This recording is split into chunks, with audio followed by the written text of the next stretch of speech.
نہ صرف وہاں رہنے والے مسلمان اس پورے سسٹم کے بینیفیشری ہیں, یہاں کے رہنے والے مسلمان بھی بینیفیشری ہیں ان کے ریمیٹنس کے اوپر.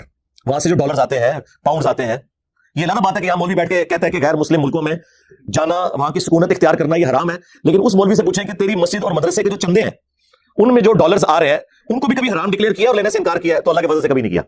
اور تیرے ہاتھ میں جو 76 موبائل ہے, وہ بڑے والا اسمارٹ فون جو اکثر تمہارے چاہنے والوں نے تمہیں گفٹ کیے ہوتے ہیں, کبھی ان سے بھی انکار کیا ہے؟ نہیں کیا. تو وہ جذباتی رویہ ہے.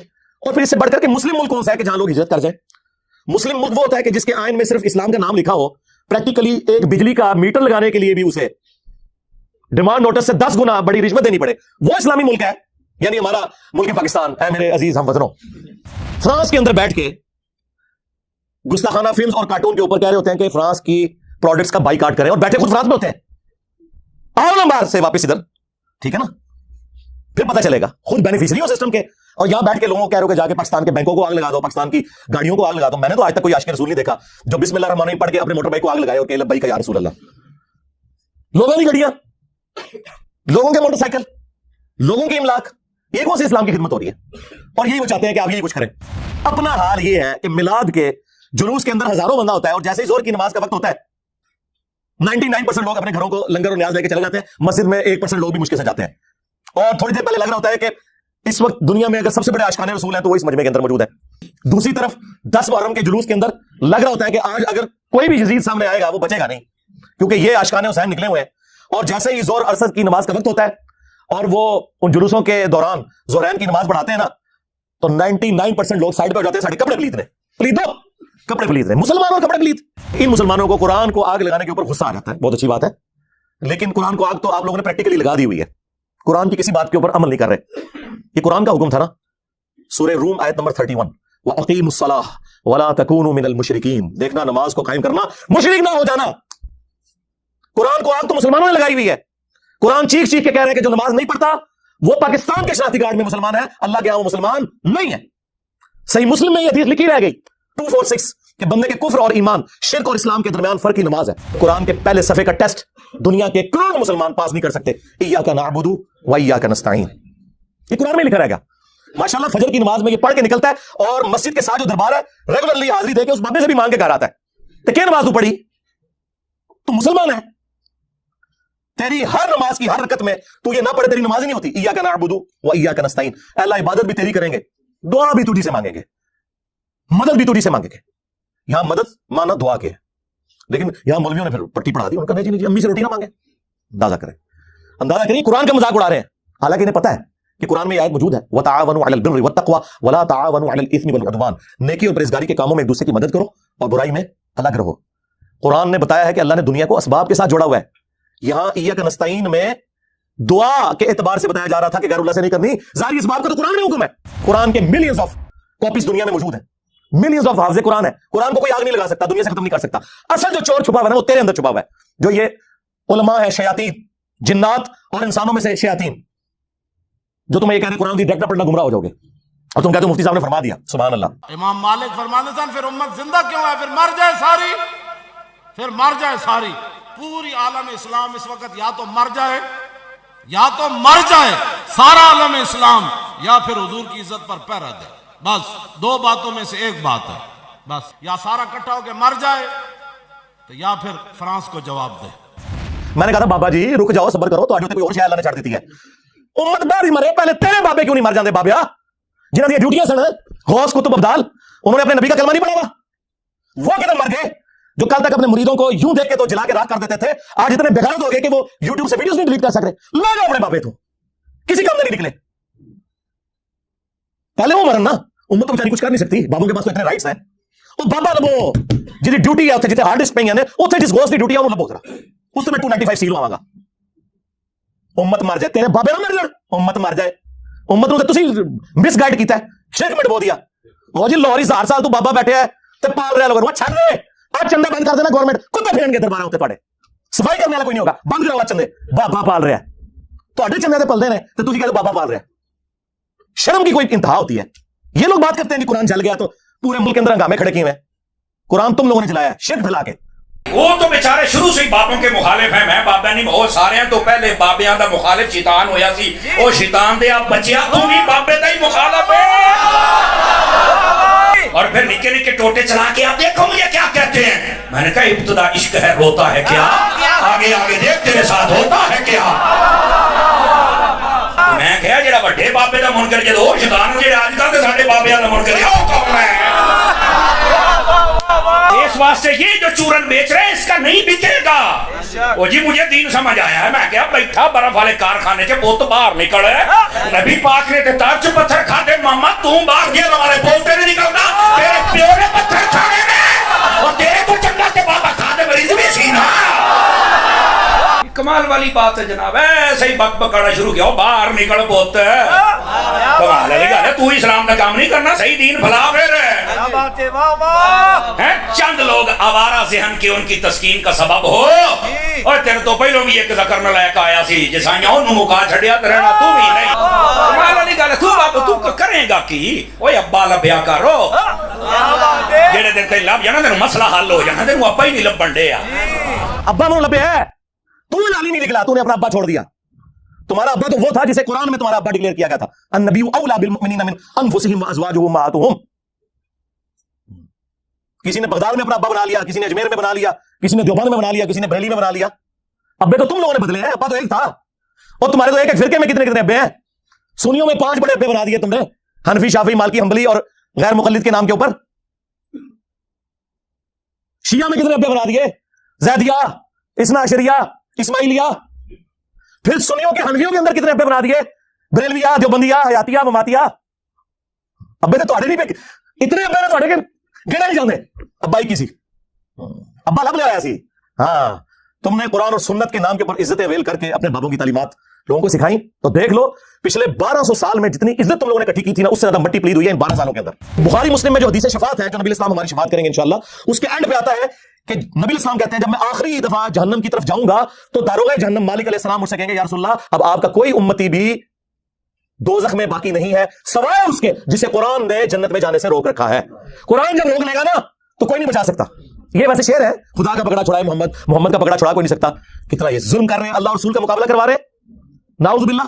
اور بخاری مسلم میں لکھا ہے کہ یا رسول اللہ قرآن نے روک لیا ہے, اب آپ کی شفاعت بھی ان کے کام نہیں آئے گی جن کو قرآن نے جنت میں جانے سے روک لیا. اور قرآن نے کن کو روک لیا, انه من يشرك بالله فقد حرم الله عليه الجنه ومأواه النار وما للظالمين من انصار. بے شک جو کوئی بھی اللہ کے ساتھ شرک کرے گا اللہ نے اس میں جنت حرام کر دی ہے, اس کا ٹھکانہ جہنم ہے, وہاں اس کا کوئی مددگار نہیں ہوگا. قرآن نے جنت حرام کر دی ہوئی ہے. حتیٰ کہ بخاری اور مسلم دونوں میں حدیث ہے, اللہ نے ہر نبی کو ایک مقبول دعا دی تھی جو اس نے دنیا ہی میں کر لی, لیکن میں نے اپنی دعا چھپا کے رکھی ہے قیامت کے دن کے لیے, اور میری اس دعا سے میرے ہر امتی کو نفع پہنچے گا سوائے اس شخص کے کہ جس نے دنیا میں اللہ کے ساتھ کسی قسم کا شرک کیا ہوا. شرک is the most sensitive issue in the sight of اللہ. میں نے یہ موقع غنیمت جانا کہ میں مسلمانوں کے دماغ کے اوپر سٹرائک کروں کہ خدا کے لیے قرآن کو جو آگ لگی اس پہ جو آپ سیکھ پاؤ رہے ہیں, سب سے بڑے تو دشمن آپ لوگ ہیں جو جزدان میں قرآن کو لپیٹ کے, اور دیکھیں جو مہنگے والے قرآن ہوتے ہیں ترجمے والے, ان کے بدلاؤ بھی چڑھا ہوتا ہے تاکہ تصور سے کہ میں اس کو اتنی دفعہ یوں کروں گا کھولے ہی نہ, وہ ادھر ہی پڑھا رہے. بلکہ میں نے تو ریکویسٹ کی ہے کہ پاکستان کے آئین میں جہاں یہ چیز شامل ہے کہ پاکستان میں قرآن غلطیوں سے پاک پرنٹ کیا جائے گا, یہ بہت بڑا جرم ہے, اس لیے قرآن کے آئین میں لکھا ہوتا ہے کہ اگر کوئی غلطی دیکھے تو واپس بھیجیں, ہم آپ کو نیا نسخہ دیں گے. پاکستان کے آئین میں یہ چیز بھی داخل کی جائے کہ بغیر ترجمے کے قرآن چھاپنا حرام ہو, یعنی پاکستان کے قانون میں, وہ شرعی طور پہ حرام نہیں لفظ استعمال کر رہے, چلے جرم کہنے ہیں اس میں. بھائی پاکستان میں کیا تک بنتا ہے جہاں 99.99% لوگ عربی نہیں جانتے, وہاں عربی والا قرآن صرف پرنٹ کرنا کتنا بڑا ظلم ہے.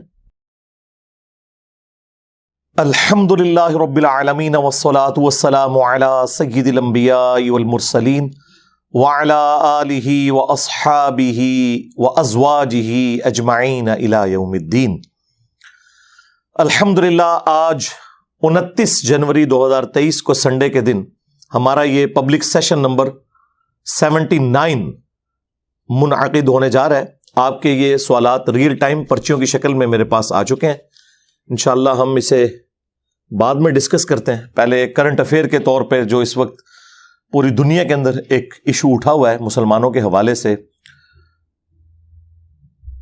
سویڈن کے اندر ایک غیر مسلم نے اپنی ایگنورنس کی وجہ سے, اسلام دشمنی کی وجہ سے, ٹرکی, ایکس نیم تو ٹرکی تھا اب ترکیے ہے, ان کی ایمبیسی کے باہر انہوں نے سویڈن کے اندر ایک احتجاج کیا کہ مسلمانوں کو امیگریشن کیوں دی جا رہی ہے یہاں پہ.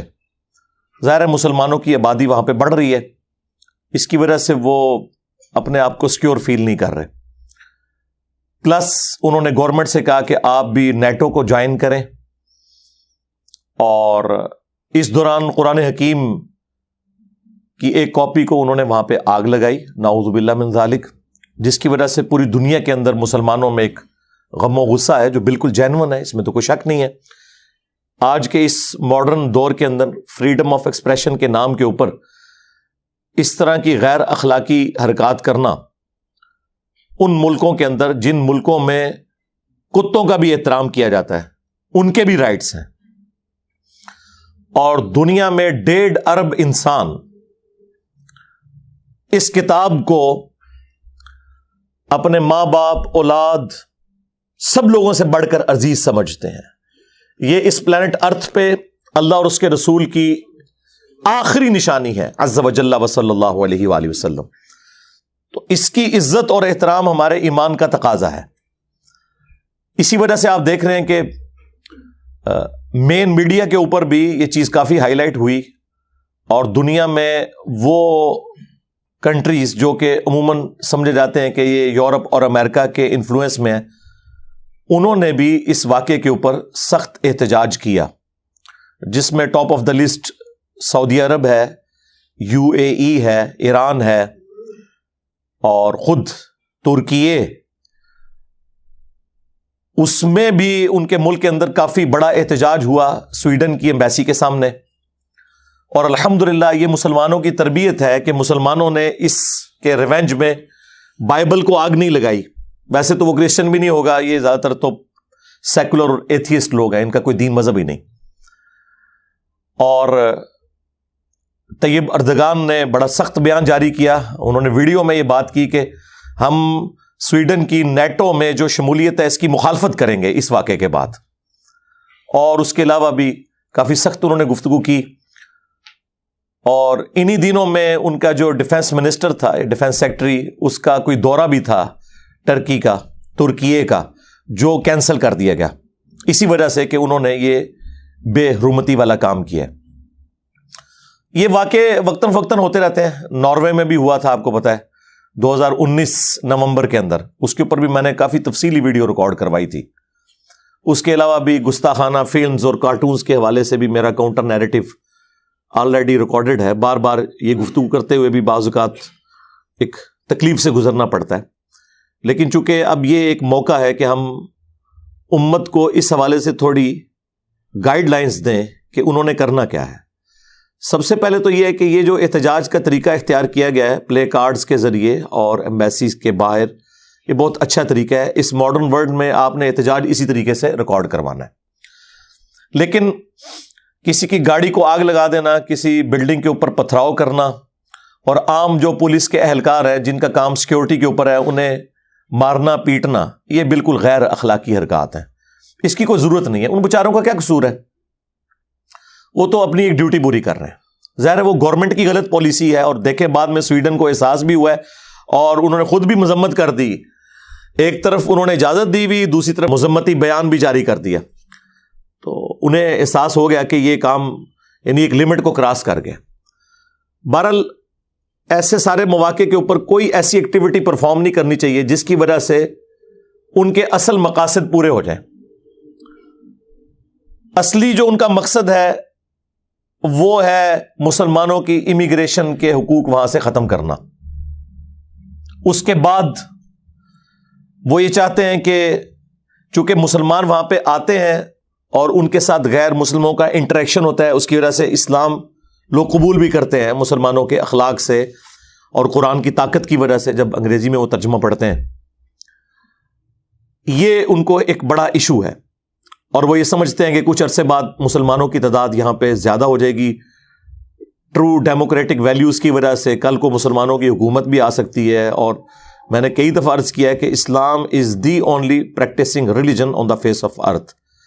اس پلانٹ ارتھ پہ اگر کوئی پریکٹسنگ ریلیجن ہے نا, وہ صرف اسلام ہے. باقی مذہب بھی چل رہے ہیں, سکھ بھی بڑے اسٹرانچ ہیں اپنے عقائد کے اندر, یہودی بھی بڑے اسٹرانچ ہیں, لیکن اتنے بڑے پیمانے کے اوپر پریکٹسنگ ریلیجن جس کے ماننے والے 1.5 ارب کے قریب 1.5 بلین لوگ ہوں, آج بھی اسی طریقے سے 5 وقت نماز پڑھی جاتی ہو پوری دنیا کے اندر, اور آج بھی وہ انٹرنیشنل گیدرنگ حج کی ہوتی ہو, آج بھی سارے مسلمان ایک ہی طرف رخ کر کے نماز پڑھتے ہوں, اب اتنے بڑے لیول کے اوپر اور کسی بھی مذہب کے فالوورز نہیں ہیں, اور نہ اتنی سختی سے کاربند اپنی تمام کمزوریوں کے باوجود.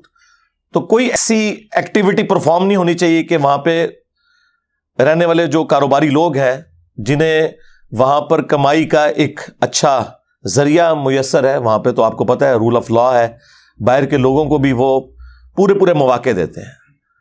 نہ صرف وہاں رہنے والے مسلمان اس پورے سسٹم کے بینیفیشری ہیں, یہاں کے رہنے والے مسلمان بھی بینیفیشری ہیں ان کے ریمیٹنس کے اوپر. وہاں سے جو ڈالرز آتے ہیں, پاؤنڈز آتے ہیں, یہ علیحدہ بات ہے کہ یہاں مولوی بیٹھ کے کہتا ہے کہ غیر مسلم ملکوں میں جانا, وہاں کی سکونت اختیار کرنا یہ حرام ہے, لیکن اس مولوی سے پوچھیں کہ تیری مسجد اور مدرسے کے جو چندے ہیں ان میں جو ڈالرز آ رہے ہیں ان کو بھی کبھی حرام ڈکلیئر کیا اور لینے سے انکار کیا ہے؟ تو اللہ کے فضل سے کبھی نہیں کیا.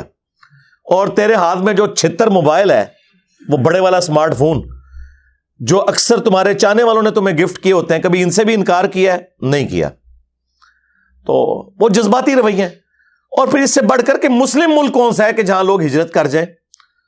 مسلم ملک وہ ہوتا ہے کہ جس کے آئین میں صرف اسلام کا نام لکھا ہو, پریکٹیکلی ایک بجلی کا میٹر لگانے کے لیے بھی اسے ڈیمانڈ نوٹس سے 10 گنا بڑی رشوت دینی پڑے.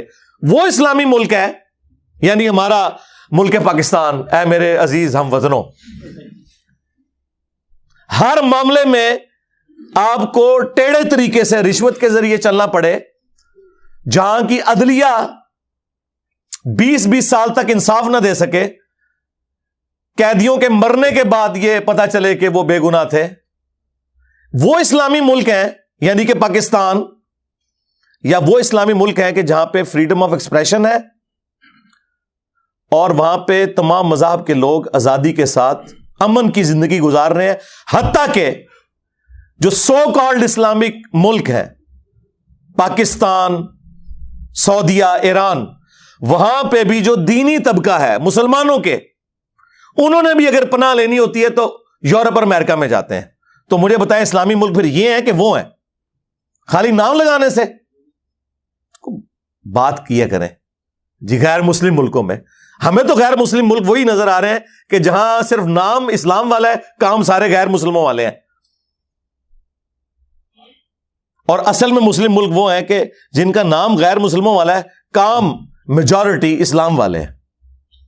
جس دین میں عدل نہ ہو, قرآن میں اللہ تعالیٰ نے جگہ جگہ یہ چیز نازل فرمائی ہے کہ اللہ تعالیٰ نے کتابیں اور انبیاء ایک مقصد کے لیے بھیجے ہیں کہ دنیا کو عدل و انصاف سے بھرنا ہے. عدل کے اندر ہی ہر چیز آ جاتی ہے, حقوق اللہ بھی, حقوق العباد بھی. یہ بھی عدل کا تقاضا ہے نا کہ اللہ کا حق آپ کسی اور کو نہ دیں. توحید عدل ہے نا, ماں باپ کے حقوق عدل ہے, بیوی بچوں کے ساتھ اس نے سلوک کرنا عدل ہے, کسی کو دھوکہ نہ دینا یہ عدل ہے. اور عدل و انصاف کا حالیہ آپ کے سامنے ہے اس ملک کے اندر. تو یہ اسلامی غیر اسلامی ملک ان چکروں سے باہر نکلے, خدا کے لیے کوئی ایسی ایکٹیویٹی پرفارم نہ کریں. فرانس کے اندر بیٹھ کے گستاخانہ فلمز اور کارٹون کے اوپر کہہ رہے ہوتے ہیں کہ فرانس کی پروڈکٹس کا بائیکاٹ کریں, اور بیٹھے خود فرانس میں ہوتے ہیں.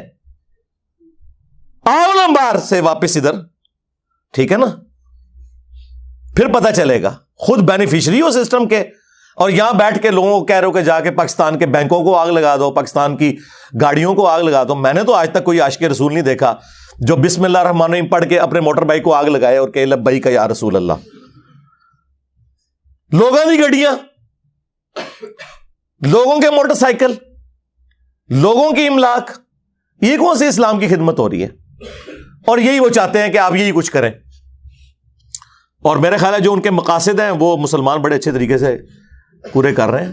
اپنا حال یہ ہے کہ میلاد کے جلوس کے اندر ہزاروں بندہ ہوتا ہے, اور جیسے ہی زور کی نماز کا وقت ہوتا ہے 99% لوگ اپنے گھروں کو لنگر اور نیاز لے کے چلے جاتے ہیں. مسجد میں 1% لوگ بھی مشکل سے جاتے ہیں.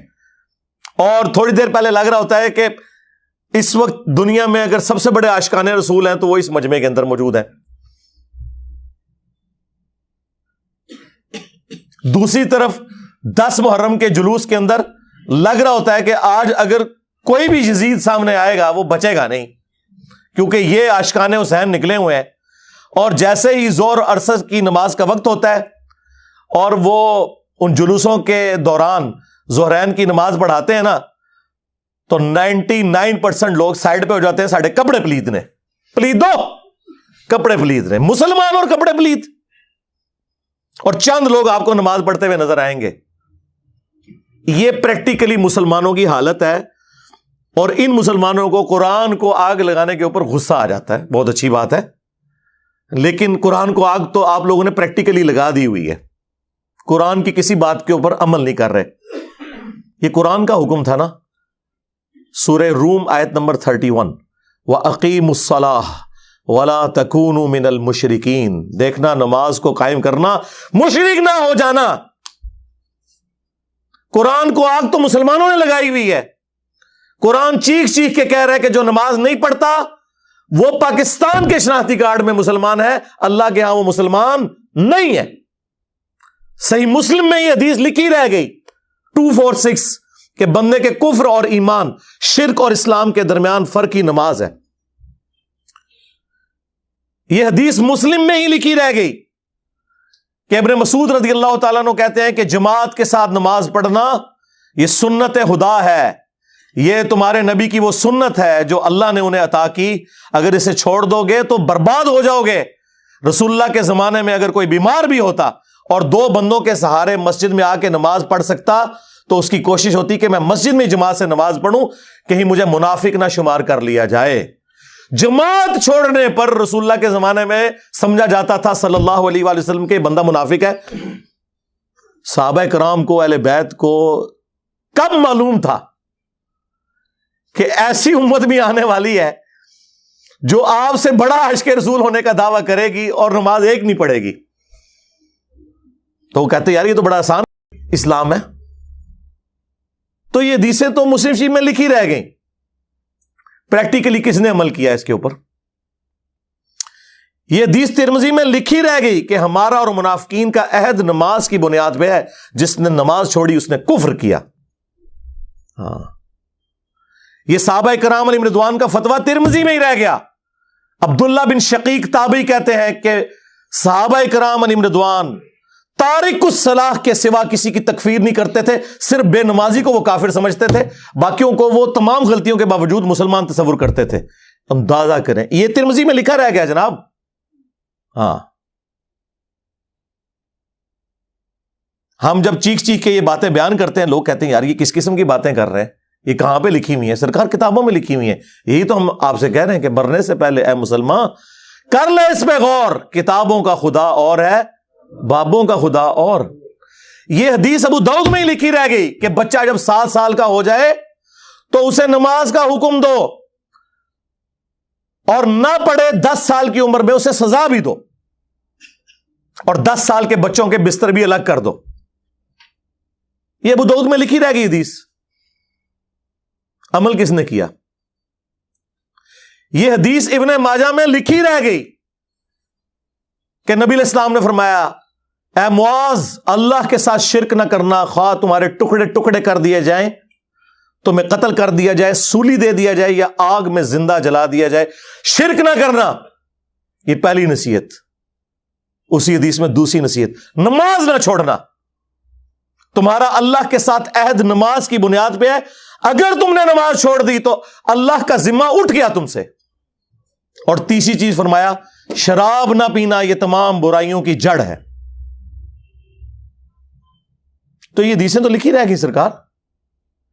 یہ حدیث مسند احمد میں ہی لکھی رہ گئی کہ نبی علیہ السلام نے فرمایا کہ نماز قیامت کے دن نمازی کے لیے دلیل, نجات اور نور ہوگی, اور جو نماز نہیں پڑھتا قیامت کے دن نہ اس کے لیے کوئی دلیل ہوگی اللہ کے حضور بچنے کی, نہ نجات اور نہ کوئی روشنی, نور جو پولیس رات سے گزرنے کے لیے قرآن میں آیا نا وہ نور. اور پھر نبی علیہ السلام نے فرمایا کہ بے نمازی کا حشر, اسی حدیث میں آتا ہے فرعون، قارون اور حامان اور امیہ ابن خلف کے ساتھ ہوگا. ہاں جی، کچھ بھی ہے تیرے محبوب کی امت سے ہے. محبوب تو پہلے ہی بتا گئے ہیں کہ بے نمازی تیرا حشر تو فرعون کے ساتھ ہونا ہے، تیرا حشر قارون کے ساتھ ہونا ہے، امیہ ابن خلف کے ساتھ ہونا ہے. اور یہ تو میں آپ کو صرف ایک بات کر رہا ہوں. اب اگر میں قرآن کی توحید بیان کرنا شروع کروں تو قرآن کے پہلے صفحے کا ٹیسٹ دنیا کے کروڑوں مسلمان پاس نہیں کر سکتے. ایاک نعبد و ایاک نستعین، یہ قرآن میں لکھا رہے گا. ماشاءاللہ فجر کی نماز میں یہ پڑھ کے نکلتا ہے اور مسجد کے ساتھ جو دربار ہے ریگولرلی حاضری دے کے اس بابے سے بھی مانگ کے گھر آتا ہے. تو کیا نماز تو پڑھی؟ تو مسلمان ہے، تیری ہر نماز کی ہر رکعت میں تو یہ نہ پڑھے تیری نماز ہی نہیں ہوتی. ایاک نعبد و ایاک نستعین، اے اللہ عبادت بھی تیری کریں گے، دعا بھی تجھی سے مانگیں گے، مدد بھی تجھی سے مانگیں گے. یہاں مدد مانا دعا کے ہے، لیکن یہاں مولویوں نے پھر پٹی پڑھا دی. ان کا نہیں جی امی سے روٹی نہ مانگے. اندازہ کریں قرآن کا مذاق اڑا رہے ہیں، حالانکہ انہیں پتہ ہے کہ قرآن میں یہ آیت موجود ہے وَتَعَاوَنُوا عَلَى الْبِرِّ وَالتَّقْوَى وَلَا تَعَاوَنُوا عَلَى الْإِثْمِ وَالْعُدْوَانِ، نیکی اور پرہیزگاری کے کاموں میں ایک دوسرے کی مدد کرو اور برائی میں الگ رہو. قرآن نے بتایا ہے کہ اللہ نے دنیا کو اسباب کے ساتھ جوڑا ہوا ہے.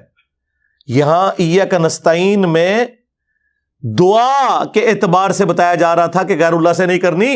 ظاہری اسباب کا تو قرآن میں حکم ہے، لیکن دیکھ لیں. اور پھر جس شان سے اللہ تعالیٰ نے سورۃ النمل میں ذکر کیا، حیران کن بات آپ کو بتاؤں، اہل تشیع کے ہاں صبح و شام کی دعاؤں میں سنت اذکار میں سورۃ النمل کی آیت نمبر 62 پڑھی جاتی ہے. ترجمہ نہیں کبھی کسی نے پڑھا. اور ہمارے جن اسٹوڈنٹس نے پڑھا جو شیعہ مکتب سے تعلق رکھتے تھے، کیونکہ میں نے اس آیت کو اتنی دفعہ کوٹ کیا، انہوں نے کہا ہم تو یہ صبح شام پڑھتے ہیں. ترجمہ پڑھا تو انہوں نے کہا یار یہ آیت پڑھ کے بھی سب سے زیادہ شرک ہم کر رہے تھے، کیونکہ اس آیت کے اندر کیا لکھا ہے؟ اَمَّن يُجِيبُ الْمُضْطَرَّ إِذَا دَعَاهُ، بھلا بتاؤ کون ہے جو تکلیف میں گھرے ہوئے شخص کی فریاد کو سنتا ہے، وَيَكْشِفُ السُّوءَ، اور اس سے اس کی برائی کو تکلیف کو دور کر دیتا ہے، وَيَجْعَلُكُمْ خُلَفَاءَ الْأَرْضِ، اور تمہیں اگلوں کا خلیفہ کرتا ہے زمین پر، تمہارے ماں باپ کے مرنے کے بعد تمہارے مرنے کے بعد تمہاری اولاد کو. اِلَٰهٌ مَّعَ اللَّهِ، کیا اللہ کے ساتھ کوئی اور معبود بھی ہے؟ قَلِيلًا مَّا تَذَكَّرُونَ، لیکن بہت کم ہی تم نصیحت حاصل کرتے ہو. بالکل صدق اللہ العظیم، بہت کم لوگوں نے نصیحت حاصل کی. اس آیت میں کلیئر کٹ لکھا ہے کہ جو اللہ کے سوا کسی اور سے دعا کرتا ہے گویا وہ اسے خدا بنائے ہوئے ہے. یا علی مدد کا مطلب سادہ نہیں ہے، اس کا مطلب ہے کہ آپ نے مولا علی کو اللہ کے مقابلے پر خدا تصور کر لیا. نہیں جی ہم تو انہیں اللہ کا بندہ مانتے ہیں. نہیں جناب، قرآن تو یہ کہتا ہے کہ اللہ کا بندہ مان کے یا بغیر بندہ مان کے. جب تمہارا یہ عقیدہ ہے کہ اللہ کے سوا کوئی تمہاری تکلیف دور کر سکتا ہے، جی پیچھے اللہ ہی ہے. اچھا اللہ پیچھے رکھنے ہنستے؟ یہ دیکھیں حدیث میں لکھا ہوا ہے نماز کا طریقہ. اور نہیں جی ہمارے امام صاحب نے بھی تو وہی کچھ بتایا نا، پیچھے تھے اتنے بھی نبی علیہ السلام نے. نبی علیہ السلام پیچھے رکھنے کے لیے؟ میرے نبی سا ہے ہی کوئی نہیں، تیرے بابے تھے شاہ ہی کوئی نہیں. اللہ پیچھے، رسول پیچھے، آگے تمہارے بابے. عزتیں اویل کی ہیں تم نے اللہ اور اس کے رسول کے نام کے اوپر، چندے کھائے ہیں تم نے رسول اللہ کے نام کے اوپر صلی اللہ علیہ وآلہ وسلم، سواریاں سوار کی ہیں تم نے مکے اور مدینے کے نام کے اوپر، اور غداری کی ہے اپنے دین کے ساتھ. ممبروں پہ چڑھ کے کہتے ہو قرآن و حدیث ڈائریکٹ نہ پڑھنا گمراہ ہو جاؤ گے. واہ، یہ کوئی یہودی یا نصرانی آ کے بات کرے ہم منہ توڑ دیں. جس طرح آج آگ لگانے کے اوپر قرآن کو ہمیں کتنا غصہ چڑھا ہوا ہے. تیرا مفتی ہر جمعے کو کھڑا ہو کے کہ قرآن اور بخاری ڈائریکٹ نہ پڑھنا گمراہ ہو جاؤ گے. آگ تو یہ لگا رہا ہے، وہ آگ تو ایک دن تھی، اس سے کوئی فرق نہیں پڑا. قرآن کے ملینز آف کاپیز دنیا میں موجود ہیں، ملینز آف حافظ قرآن ہے. قرآن کو کوئی آگ نہیں لگا سکتا، دنیا سے ختم نہیں کر سکتا. اصل جو چور چھپا ہوا ہے نا وہ تیرے اندر چھپا ہوا ہے.